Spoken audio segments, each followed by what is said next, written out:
5 కోట్ల ఆంధ్రులు గర్వపడే విధంగా అమరావతిని అభివృద్ధి చేస్తాం. రాజధానితో పాటు అన్ని ప్రాంతాలను కూడా అభివృద్ధి చేసే బాధ్యత ఎన్డీఏ ప్రభుత్వం తీసుకుంటుందని ఆంధ్ర రాష్ట్ర ప్రజలు తెలియజేసుకుంటూ, ఇప్పుడు మీడియా మిత్రులకి ఏమైనా ప్రశ్న ఉంటే సమాధానం చెప్పడం సిద్ధంగా. లోక్సభ ప్రొసీడింగ్స్ ని టీవీలో చూసారు, ఇవాళ రాజ్యసభలో డైరెక్ట్ గా చూసారు.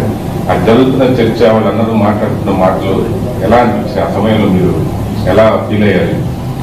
11 పార్టీలు మాట్లాడినా మాటలు చెప్పాలంటే మన చరిత్ర చూస్తే బాధగలం. మెడ్రాస్, కర్నూలు, హైదరాబాద్, అమరావతి, 3 రాజధానులు, తిరిగి మళ్ళీ అమరావతి. ఎందుకు ఈరోజు చరిత్రలో నిలబడిపోతుందండి? ఎందుకన్నానంటే శాశ్వత రాజధాని అండ్ ఓన్లీ క్యాపిటల్ అమరావతి ఉండబోతుంది. అంటే ఇప్పుడు సర్టినిటీ వచ్చింది, ఒక వెలుగు వచ్చింది ఆంధ్ర రాష్ట్రానికి. అనిగా అపోహాలు ఇక తొలగిపోయినాయి, ఇంకా డైరెక్షన్ వచ్చింది. సో రైతులు చేసిన పోరాటానికి, మహిళలు పడిన అవమానాలకి ఇప్పుడు డైరెక్షన్ వచ్చింది. ఏకంగా మనం డెవలప్మెంట్ దిశగా ముందలు కలవచ్చు.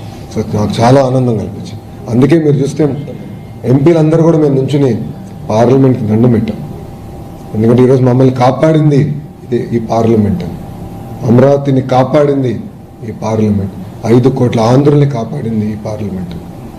దేశంలోని అన్ని పార్టీలు ఈ బిల్లుకి సపోర్ట్ చేశాయి కాబట్టి భవిష్యత్తులో కూడా దీన్ని గర్వించే అవకాశం లేదని అనుకోవచ్చు. 100%. Mark my words, time date రాసుకోండి. మొత్తం భారతదేశం 5 కోట్ల ఆంధ్రుల కోసం ఒకే రాష్ట్రం, ఒకే రాజధాని, జై అమరావతి అన్నారు. ఇంకెవ్వరూ రాజధానిని తాకదు.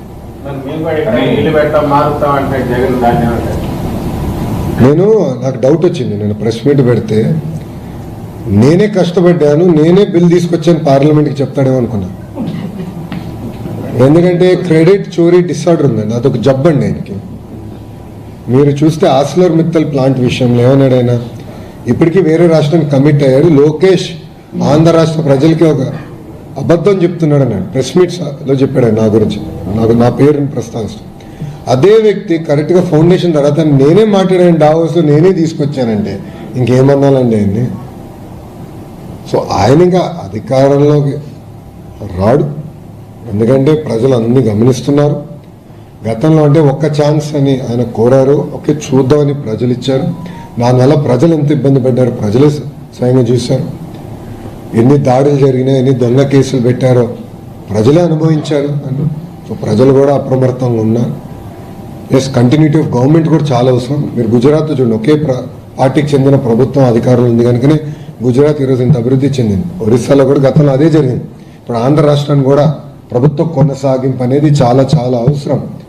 ఇప్పుడు మీరు చూడండి, 22 నెలలు, 21 మంత్స్, 21 నెల, 21 మంత్స్ ఎన్ని పరిశ్రమలు తీసుకొచ్చాయండి? ఎవరిని ఊహించారు? ఇక్కడ ఉందా? మనం ఎవరన్నా ఊహించామా?